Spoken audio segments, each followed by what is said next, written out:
네, 오늘은 지식과 사랑이라는 제목으로 함께 말씀을 나누겠는데, 말씀에 들어가기 앞서 한 가지 이야기를 하고자 합니다. 남동생이 뒷바라지로 평생을 독신으로 보낸 한 간호사가 있었습니다. 동생과 주위 사람들이 결혼을 독촉했지만 그분은 막무가내로 동생만 위하여 그렇게 일생을 살았습니다. 어느 날 그분이 죽기 전에 그 이유를 고백했습니다. 사춘기 때 이분이 수유를 위해서 급히 피가 필요하게 되었는데 어린 동생이 자원해서 수유를 받게 되었습니다.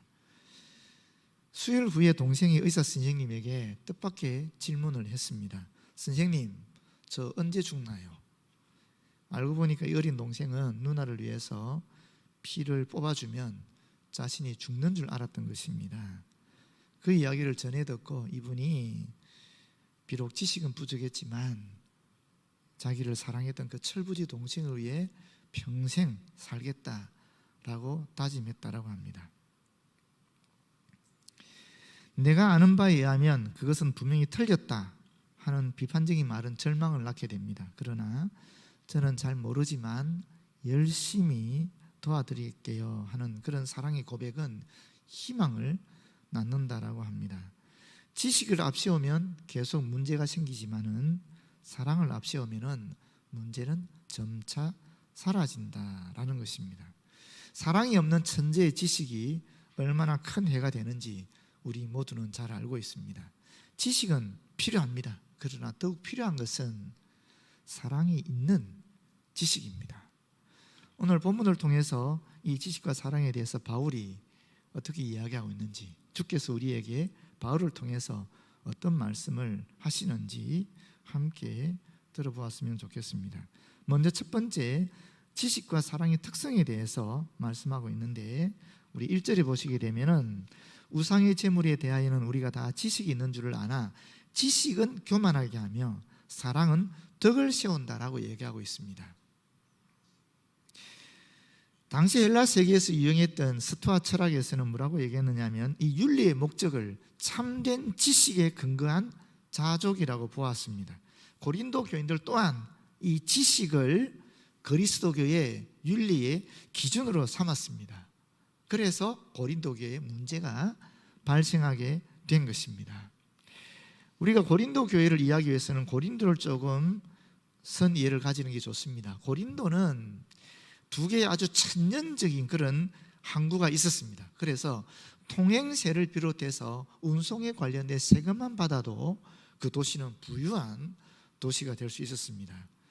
여러분, 예전에는 다 도시국가였잖아요. 그런데 이 고린도가 신흥 세력이었던 로마에 반대해서 대항했습니다. 그 결과 주전 146년에 이 고린도가 완전히 멸망하고 폐허가 되어버렸습니다.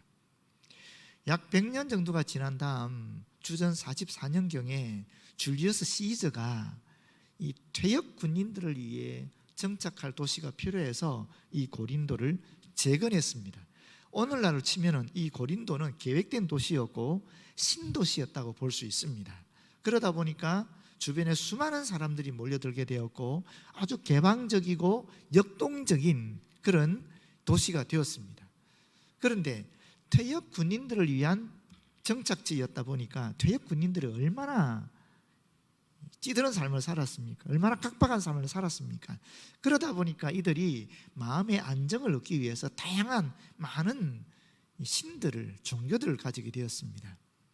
기록에 의하면은 이 아폴론 신전이라든지 또 아프로디테 신전이라든지 그리고 또 아스클레피오스 신전 같은 이런 신전들이 12개나 그 좁은 고린도에 있었다라고 합니다. 특별히 아프로디테 신전 같은 경우에는 1000명의 여사제가 있었는데 당시는 여사제지만 지금 오늘날 우리가 볼 때는 창녀들이에요. 창녀들이 1000명이나 거주하는 신전이 있었다고 하니까 엄청났겠죠.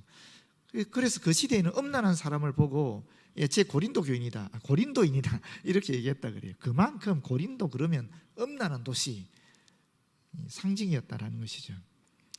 그런데 이 치유의 신전이었던 아스클레피오스 신전을 발굴해 보니까 이 신전이 이렇게 구성되어 있답니다. 이 제사를 위한 성소도 있고 또 휴식과 체력 단련, 묵상을 위한 장소도 있고, 그리고 목욕탕, 극장, 체육관, 도서관, 정원도 갖추어 있었다고 합니다. 뿐만 아니라 그 주변에는 훌륭한 숙박시설과 또 식당들도 있었다라고 해요. 우리가 생각하는 단순한 어떤 신전이 아니죠. 완전히 엄청난 일종의 오늘로 치면 센터 같은 거예요. 그렇지 않습니까? 뭐 다 있는 거예요. 그래서 이 신전이라는 것은 오늘날로 치면은 헬스용 리조트와 유사한 그런 형태를 가졌다고 볼 수 있는데, 당시 사람들은 이 개인적인 만남을 위해서는 가정에서 모였지만은, 그러나 일가 친척이라든지 또는 조금 친구, 지인들하고 함께 모였을 때는 가정에서 모이지 않았고 이 신전을 중심으로 해서 모였다라고 합니다. 장례식이나 결혼식이나 뭐 다양한 연회들을 다 이 신전을 중심으로 해서 그들이 모였다고 합니다. 그런데 문제는 이 신전 주변의 숙소와 식당에서 제공하는 음식들, 특히 이 고기들이 다 우상 제물이었다라는 거예요. 고린도 그 당시에 고기를 도축할 때에 먼저 신전에서 제사를 드리고, 그리고 그 고기를 도축한 거예요. 그래서 신전에서 먼저 사용하고, 그 다음에 주변에 식당가나 숙소에 보내고, 남은 것은 시장에 보내서 일반 사람들이 먹도록 했다라는 거예요. 그러면 어떻게 되겠습니까? 사실 우리는 우상제물, 그러니까 별로 그렇게 일상에서 별로 우리가 요새는 경험하지 않는 거잖아요. 그러나 이 시대의 우상제물이라는 것은 일반적으로 시장에서 파는 고기들이 다 우상제물이었다고 볼 수 있는 거예요. 그러다 보니까 초대교회에서도 분명히 이방 세계에 기독교가 전파되면 이런 문제가 발생할 것이다라고 여겨서 49년에 예루살렘 공회가 열린 것입니다. 그리고 이 음식 문제를 정리를 했어요. 어떻게 정리했습니까? 거기 보시게 되면은 우상에 바쳐진 제물을 먹을 수 없고, 음행이나 목매어 죽인 동물, 그리고 피는 먹을 수 없다라고 규정을 만드는 거예요. 그런데 이 규정이라는 것이 이 네 가지 우상 제물을 먹거나 목매어 달린 동물을 먹거나 또 피를 먹거나 또는 음행을 하거나 한다고 해서 구원을 못 받는 것은 아니라는 거예요. 구원받고 못 받고는 아니고, 유대인들 같은 경우, 유대인 기독교인들 같은 경우에는 율법에 엄격하게 금지하고 있으니까 유대인 기독교인들을 위해서 이방 기독교인들이 좀 배려해 줬으면 좋겠다 하는 그런 권고사항입니다. 요청사항이에요. 이방에서 우상 제물을 먹는 습관화되어 있는 분들이 교회 들어왔을 때에 이방 기독교인들을 위해서 좀 그 부분은 상가했으면 좋겠다 하는 것으로 정해진 거예요. 우리나라에도 처음에 기독교가 수용되었을 때 제일 심각한 문제가 무엇이었습니까? 제사 지내는 것이었어요. 그만큼 고린도 교회도 이런 문제가 심각했다라는 거예요. 고린도 교회는 49년에서 52년경에, 다시 말하면 바울이 2차 전도 여행을 떠나서 세운 교회예요. 근데 개척교회를 하면서 바울이 무슨 이런 이 우상제물에 대한 문제 다 다루겠습니까? 그때는 일단 예수 믿고 구원받는 게 중요하지 않았겠습니까? 그래서 십자가의 복음을 아주 중요하게 주도적으로 전파했고, 그것을 통해서 교회를 세운 거예요. 그런데 이제 시간이 조금 지나게 되면서 교회가 든든히 세워지게 되면서 그 다음부터 일상에서 일어나는 여러 가지 윤리적인, 이런 그리스도인으로서 취해야 될 윤리적인 문제들이 발생하게 된 것입니다. 그 중에 하나가 바로 이 우상제물입니다. 그래서 바울이 고린도 교인들의 요청을 들어서 55년경에 이 고린도 서신을 보낸 거예요. 이런 전 이해를 가지고 우리가 이제 살펴보시게 되면은, 지금 바울은 뭐라고 얘기합니까? 만일 2절에 누구든지 무엇을 아는 줄로 생각하면 아직도 마땅히 알 것을 알지 못하는 것이다, 이렇게 말하고 있습니다. 지식이 완전하지 않다라는 것이죠. 우리의 지식은 지극히 제한적이다라는 것입니다.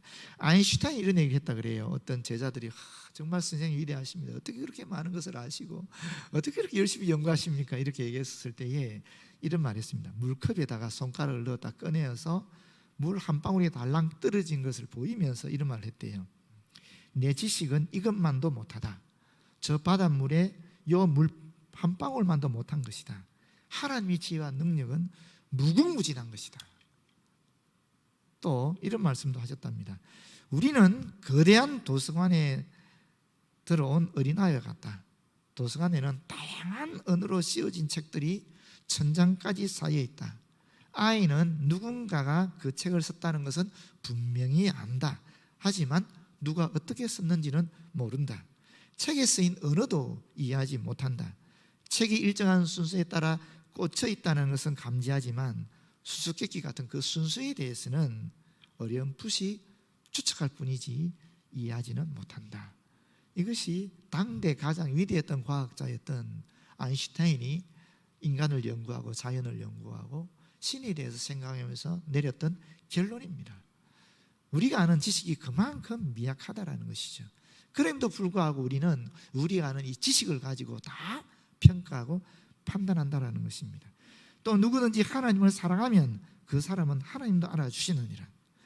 하나님은 많은 지식을 가진 사람을 인정하는 것이 아니라 하나님은 사랑이 많은 자를 인정해 준다 하는 이야기를 하고 있는 것입니다. 그래서 지식과 사랑의 특성이 뭔가? 지식은 교만을, 사랑은 덕을 세운다 하는 이야기로 말씀드릴 수 있겠습니다. 두 번째 우리가 여기 본문을 통해서 알 수 있는 것은 그리스도인의 바른 지식에 대한 이야기입니다. 4절에서 6절 말씀입니다. 그러므로 우상의 제물을 먹는 일에 대하여는 우리가 우상은 세상에 아무것도 아니며 또한 하나님은 한 분밖에 없는 줄 아노라. 비록 하늘에나 땅에나 신이라 불리는 자가 있어 많은 신과 많은 주가 있으나 그러나 우리에게는 한 하나님 곧 아버지가 계시니 만물이 그에게서 났고 우리도 그를 위하여 있고 또한 한 주 예수 그리스도께서 계시니 만물이 그로 말미암고 우리도 그로 말미암아 있느니라. 이것이 그리스도인에게는 바른 지식이라는 것입니다. 무슨 얘기냐면은 우상은 아무것도 아니라는 거예요. 아무것도 아니다라는 말은 단 하나도 없다, 존재하지 않는다라는 것입니다. 우상은 실제가 아니라는 거예요. 허구라는 것입니다. 우상은 나무 조각이나 쇠 조각이 지나지 않는다라는 것입니다. 아무런 영향을 우리 인간에게 끼칠 수 없는 존재가 바로 우상이라는 것입니다. 하나님은 그렇지 않다라는 거죠. 하나님은 유일하신 한 분이신데 이분은 이 우주를 창조하신 분이라는 것입니다. 인간이 창조된 목적이 어디 있는가? 하나님께 영광 돌리기 위해서 창조되어졌다라는 것입니다. 그리고 우리에게는 주님이 계시는데 사실 주라는 말은 히브리의 여호와라는 말을 헬라어로 번역한 말입니다. 그 주가 누군가? 예수 그리스도라는 것입니다. 우리 주님 예수 그리스도 또한 천지를 창조하신 분이신데 우리는 이분 때문에 존재할 수 있다는 거예요. 우리는 죽을 수밖에 없는 존재였음에도 불구하고 예수 그리스도의 대속적인 그 희생 때문에 우리가 영원한 삶을 얻은 그리스도인으로 이 땅에 존재할 수 있다라고 얘기하는 것입니다. 이것이 바른 지식입니다. 여러분 생각해 보십시오. 하나님은 한 분밖에 안 계시고 우리의 주님은 예수 그리스도이십니다. 우리는 이미 죽음을 초월한 영원한 생명을 소유한 사람들입니다. 우상은 아무것도 아닌 거예요. 존재하지 않는 허구입니다. 그런 우상에게 바쳐진 재물을 먹는다고 해서 무슨 문제가 생기겠습니까? 아무 문제가 없습니다. 우상의 재물을 먹는 것은 문제도 안 되는 겁니다. 나에게 아무런 영향을 끼치지 않는 것입니다. 왜? 하나님은 유일하신 분이시고 우상은 허구니까, 존재하지 않는 거니까 나에게 영향을 끼칠 게 아무것도 없는 것입니다. 이것이 바른 지식이에요. 바울은 이 바른 지식을 얘기하고 있는 거예요. 그리스도인에게 이 바른 지식이 있어야 된다는 것을 역설적으로 얘기하는 겁니다. 그런데 여러분, 바른 지식이라고 해서 반드시 참된 지식은 아니다라는 것을 또한 우리에게 알려주고 있습니다. 이것이 바울이 이야기하는 것입니다. 세 번째가 바로 그리스도인의 참다운 지식입니다. 7절입니다. 그러나 이 지식은 우상은 아무것도 아니고 그렇기 때문에 우상 제물을 자유롭게 먹을 수 있다. 왜? 하나님만이 유일하신 분이시니까. 우리는 그리스도로 말미암아 이미 죽음을 초월해서 영원한 생명을 얻은 사람들이니까 이런 지식이 모든 사람에게 있는 것이 아니다라는 것입니다. 어떤 이들은 지금까지 우상에 대한 습관이 있어 우상의 재물을 알고 먹는 거로 그들의 양심이 약하여지고 더러워지느니라. 고린도 교회에 이런 바른 지식을 가진 사람들도 있고 어떤 이들은 이 바른 지식이 결여된 사람들도 있다라는 거예요. 비록 예수를 그리스도로 받아들였지만 여전히 그들의 마음속에는 우상은 뭔가 영향력이 있다라고 여기는 사람들이 있었다라는 거예요. 여러분, 우리가 성찬식 할 때 어떻습니까? 이 떡과 포도주를 놓고 집례자가 기도하면 성령께서 임재하셔서 이 떡은 그냥 떡이 아니죠. 예수 그리스도를 상징하는, 예수 그리스도의 몸을 기억하는 떡으로 변화되잖아요. 그렇지 않습니까? 포도주도 그냥 포도주가 아니에요. 바로 십자가에서 울려 돌아가신 예수 그리스도의 그 보혈을 상징하고 기억하는 포도주로 변화돼 버리는 거예요. 그렇지 않습니까? 우리는 이 떡과 사실은 포도주를 마시지만 그것을 예수님의 몸과 피로 마시면서 어떻게 됩니까? 예수 그리스도와 하나가 되는 거예요. 예수 그리스도와 연합하게 되는 것입니다. 그 시대의 사람들도 똑같은 생각을 가졌다라는 거예요. 우상의 제물을 먹는 것은 우상과 하나 되는, 우상과 연결되고 우상과 연합해서 우상의 능력을 받게 되는 그런 것으로 받아들였다라는 거예요. 그런데 바른 지식을 가진 사람들은 우상은 헛거야, 이건 아무것도 아니야, 이거는 실체가 아니니까 우상 제물 먹어도 아무 상관이 없어.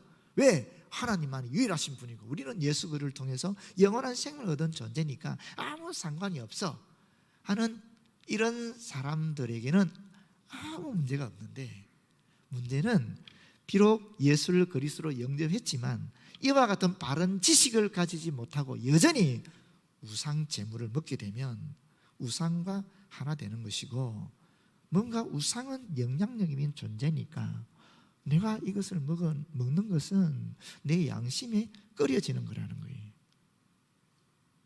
깨름직한 거라는 거예요. 여러분, 우리가 종종 경험하지 않습니까? 우리는 예수 그리스도를 확실히 믿고 하나님께서 우리의 생사화복 주관하시고 우리를 통치하시고 섭리하시는 사실을 분명히 알지요. 그런데 오늘의 운세 같은 것을 나도 모르게 우연히 보게 되었단 말이에요. 그 다음부터 왠지 모르게 깨름직하지 않습니까? 그렇잖아요. 바른 지식이 또렷하게 없을 때 이런 현상이 일어난다라는 거예요. 고린도 교회에 이런 분들이 많이 계셨다라는 것입니다. 로마서 14장 23절에 보게 되면은 의심하고 먹는 자는 정죄되었나니 이는 믿음으로 쫓아 하지 아니한 연고라. 믿음을 쫓아 하지 아니하는 모든 것이 죄니라. 그러면 우상 제물을 바른 지식을 가지고 먹으면 문제가 없어요. 그런데 이 바른 지식을 또렷하게 알지 못하고 여전히 우상은 무언가 영향이 있을 거야, 내가 이 우상 제물을 먹게 되면 우상으로부터, 그 우상의 신들로부터 뭔가 영향을 받게 될 거야 하는 그런 마음으로 먹게 되면 양심에 어떻게 되겠습니까? 약하여지고 더러워지는 거예요. 내 양심이. 이것은 믿음으로 먹는 게 아니잖아요. 그것은 죄가 된다라는 거예요. 음식은 우리를 하나님 앞에 내세우지 못하나니, 이 내세운다는 말은 가까이 나아가다라는 말입니다. 마지막 때에 그리스도에게 나아가는 것을 얘기하는 것인데, 우리가 음식 먹는 걸로 이 그리스도 앞에 나아가거나 나아가지 못하거나 하는 건 아니라는 거예요.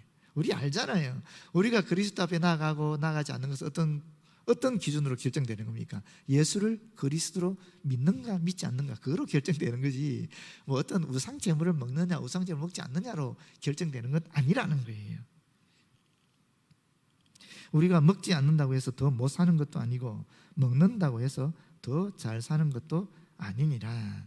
아마도 이 얘기는 고린도 교회 안에서 지식이 있다라고 자처하는 사람들이 자신들이 우월한 지식을 가지고 내세워서 우상 제물을 먹는 자들은 신앙이 탁월한 자로 인정하고, 우상제물을 먹지 않는 자들은 믿음이 약한 자들로 평가했을 거라는 겁니다. 아마도 그랬을 거라는 거예요.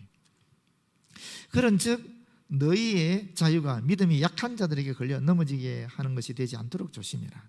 여러분, 하나님 나라가 도대체 뭡니까? 하나님 나라는 먹고 마시는 것이 아니다라고 로마서 14장 17절에 분명하게 얘기하고 있거든요. 하나님 나라는 뭐라 그랬죠? 오직 의와 평강과 희락이니라. 어디서? 성령 안에서. 성령 안에서 의와 평강과 희락이 하나님의 나라라는 거예요. 여기서 의는 뭐겠습니까? 의, 내가 거룩한 삶을 사는 것 아닙니다. 그 전에 이 의라는 것은 나를 어렵다고 인정해 주시는 하나님의 의죠. 내 의가 아니라는 거예요. 하나님의 의입니다. 어떤 의? 나를 어렵다고 인정해 주시는 하나님의 의.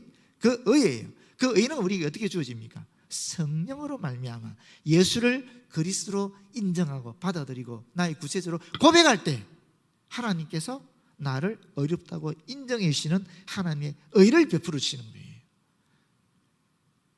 그렇게 되면 어떻게 됩니까? 우리는 죽음의 공포에서, 미래에 대한 두려움에서, 세상의 염려로부터 벗어날 수 있는 것입니다. 그 결과 우리에게는 뭐가 오죠? 평화가 오는 거예요. 안정이 오는 것입니다. 두려움과 염려가 사라지게 되니까 내 마음에 화평이 깃들게 되는 것입니다. 그 화평으로 나타나는 것이 뭡니까? 기쁨이죠. 슬픔이나 절망이 아니죠. 기쁨이 나도 모르게 내 속에서 샘솟듯이 일어나게 되는 것입니다. 그것이 하나님의 나라라는 거예요. 성령 안에서 예수 그리스도에 의해서 우리에게 주어지는 나를 어렵다고 인정하는 그 하나님의 의, 그 결과 우리에게 주어지는 마음의 평화, 두려움과 수치심으로부터 벗어난 화평, 그리고 우리에게 주어지는 세상에서 비교할 수 없는, 세상이 주는 것 비교할 수 없는 그 기쁨, 이것이 하나님 나라라는 것입니다. 이런 하나님 나라를 소유한 사람들이 누리는 자유가 있겠지요. 진리 안에서 우리가 자유를 누리게 되는데, 근데 묘하게 지금 9절에서 말하는 이 자유는 우리가 알고 있는 그런 자유가 아니에요. 이 자유는 권위, 권리, 권세라는 말입니다. 왜 이런 말을 썼을까? 고린도 교인들 중에서 이렇게 지식이 있다고 자처하는 일단의 무리들이 우상의 제물에 관한 하는 그 지식을 자신들이 좋을 대로 행동할 수 있는 권리로, 권위로 삼았다라는 것으로 지금 이야기하는 것입니다. 그래서 뭐라 그럽니까? 믿음이 약한 자들에게 걸려 넘어지게 하는 것이 되지 않도록 조심해라 하는 것입니다. 모든 것이 가하지만 모든 것이 유익한 것이 아니다라는 이야기입니다. 사랑이 없는 지식은 공동체를 채우지 못한다는 말인데, 그 구체적 설명이 10절의 이하에 나옵니다. 지식이 있는 내가 우상의 집에 앉아 먹는 것을 누구든지 보면 그 믿음이 약한 자들이 양심의 담력을 얻어서 우상의 제물을 먹게 되지 않겠느냐 하는 것입니다. 아마 많은 고린도 교인들이 일상생활을 하다 보면은 우상 제물을 먹게 되는 연회에 참석하지 않을 수가 없었을 거예요. 특히 유력한 사람이라면 더 그렇게 많은 연회나 많은 잔치 같은 데 가서 참여해야 그 사회에서 또 지도력을 행사하면서 영향력을 발휘하면서 그리스도인으로 살아갈 수 있지 않았겠습니까? 이런 분들은 바른 지식을 가지고 참여합니다. 근데 문제는 신앙이 약한 사람들이 그 사람들을 보고 바른 지식이 없음에도 불구하고 본인들도 저렇게 신앙이 좋은 분들, 저렇게 우리 교회 지도자가 되는 분들이 우상제물을 먹는데 참여하니까 나도 먹어야지 하고 먹으면서 이 양심이 약해지고 더러워지게 된다는 거예요. 믿음으로 먹으면 문제가 없어요. 바른 지식을 가진 믿음으로 먹으면 문제가 없는데, 문제는 이분들은 믿음이 약해요. 바른 지식이 부족해요. 그럼에도 불구하고 신앙이 깊은 분들, 교회에 영향력을 발휘한 분들이 우상제물을 먹는 걸 보고 따라하는 가운데에 양심의 거리낌을 받아서 결국 죄를 짓게 된다는 거예요. 그러면 어떻게 되는가? 사랑이 결여된 지식이 어떤 결과를 낳는가? 두 가지 결과가 나옵니다. 첫 번째는 믿음이 약한 자가 멸망하게 된다는 겁니다. 왜 그렇습니까? 양심이 거리끼지는 것임에도 불구하고 우상의 제물을 먹게 되는 건 죄를 짓는 거라 그랬잖아요. 죄를 자꾸 짓게 되면 어떻게 되겠습니까? 결국은 멸망할 수밖에 없게 된다는 거예요. 두 번째는 그 형제가 멸망에 빠지는 것뿐 아니라 내가 그리스도에게 죄를 짓게 된다라고 얘기하고 있는 것입니다. 그것이 12절 말씀입니다. 이같이 너희가 형제에게 죄를 지어 그 약한 양심을 상하게 하는 것이 곧 그리스도에게 죄를 짓는 것이니라. 나는 아무 생각 없이 우상의 제물을 내 바른 지식과 내 믿음을 가지고 먹었지만은 나를 보고 믿음이 약한 사람이 먹게 되면 죄를 짓게 되면서 멸망하게 되고, 동시에 나는 이것이 나의 바른 지식 때문에 죄송하지만 그리스도에게 죄를 짓게 된다라는 거예요. 말도 안 되는 얘기 아닙니까? 그런데 그렇다라고 얘기하는 겁니다. 왜 그렇습니까? 마태복음 25장 40절에 나오잖아요. 지극히 작은 자 하나에게 한 것이 곧 나에게 한 것이라. 우리 공동체 안에는 신앙에 약한 사람들이 나 때문에 죄를 짓게 되고 나 때문에 멸망하게 되면 그것은 곧 그리스도에게 죄를 짓게 된 것이다 라는 이야기를 하고 있는 거예요. 그러므로 만일 음식이 내 형제를 실족하게 한다면 나는 영원히 고기를 먹지 아니하여 내 형제를 실족하지 않게 하리라. 이게 바울의 결론입니다. 여러분, 우리에게 지식이, 바른 지식이 필요합니다. 반드시 있어야 돼요. 거짓된 지식으로 공동체를 깬다, 이건 얘기할 필요도 없는 겁니다. 이건 말할 필요도 없는 것이고, 지금 중요한 것은 뭐냐면 바른 지식을 소유하고 있다 할지라도 이 바른 지식에 사랑이 결여되면 이것은 잘못된 지식이라는 겁니다. 내 형제와 자매를 멸망에 이르게 하는 지식이고 그리스도께 죄를 짓게 만드는 지식이라는 거예요. 그러면 참된 지식이 무엇이라는 겁니까? 사랑이 있는 바른 지식이 참된 지식이라는 것입니다. 우리는 예수 그리스도에 대한 또렷한 바른 지식을 가져야 합니다.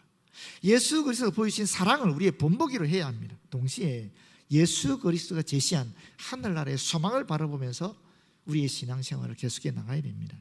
그런데 우리는 내 신앙의 정당성을 주장할 자유가 있지만은 그럼에도 불구하고 그것이 다른 사람의 신앙과 자유를 침해하게 된다면 기꺼이 내 자유를 내려놓을 수 있어야 한다는 것입니다. 하나님께서 그리스도를 통해서 주신 이 자유는 자신의 믿음이나 자신의 능력을 자랑하는 것이 아니라는 것입니다. 자신의 권리를 포기하면서도 연약한 자를 보듬고 또 섬김으로써 하나님의 공동체를 든든히 세우는 일에 활용해야 되는 것이 바로 그리스도를 통해서 우리에게 주신 하나님의 자유라는 것입니다. 여러분, 공동체를 파괴하는 지식은 참된 지식이 아닙니다.